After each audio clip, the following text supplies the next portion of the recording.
I told my wife अब सारे problem solve हो गए.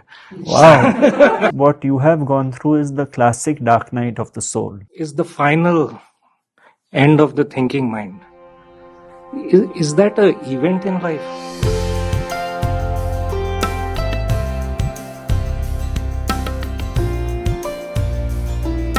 Tell us a bit about yourself. I was into Bhagavad Gita a lot, and whenever I was in confusion, doubt, always I used to go to the Gita, and Nishkam Karm kind of became like my philosophy of life, and I was practicing that, and at work, with married life and everything, so everything was moving smoothly, and life was like a moment came in my life 2-3 years where I had no work. My wife is a school teacher, so she used to go out and my daughter used to go to school, and suddenly 2-3 meeting कर लिया और फिर कुछ काम ही नहीं है. On 12th of January, which was around that time when Lodi was there, 12th or 13th of January, I was like really broken, like don't know what to do. Number of friends were diminishing in life, and a lot of free time and negative thinking and all that. So I read the Gita, 9th chapter I was reading. So at that moment, I just surrendered to Krishna. I have not surrendered like that even today. At that moment, there was this verse that if you surrender to me, I'll take care of things.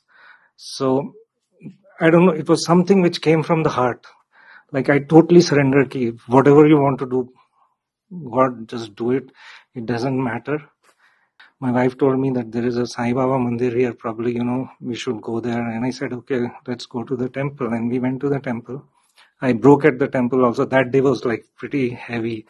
I was not able to figure out what's happening in life. And when I came back from the temple, I switch on the TV and I see that small snippet of yours where it talks about like pointers from Ramesh Balsekar, and it talks about non-doership. Now I've been reading Gita for 20 years, but वो non-doership का ना, I was just ignoring. I was like, probably Krishna means something else. ऐसा कैसे हो सकता है कि I'm not the doer and all that. So that moment, that day was so magical. It just hit me here. This is the whole thing. So that night I was contemplating. And then in the morning when I got up, I told my wife, अब सारे problem solve हो गए. Wow. Is the final end of the thinking mind. Is that an event in life? In my life, what I see is something comes up. I see the thinking mind doing the chatter. I can actually see it, and it just gets cut off. Like, okay, you see it, and it's getting cut. So two things. One is what you have gone through is the classic dark night of the soul. And then when everything is at the peak of despair, grace steps in. So what?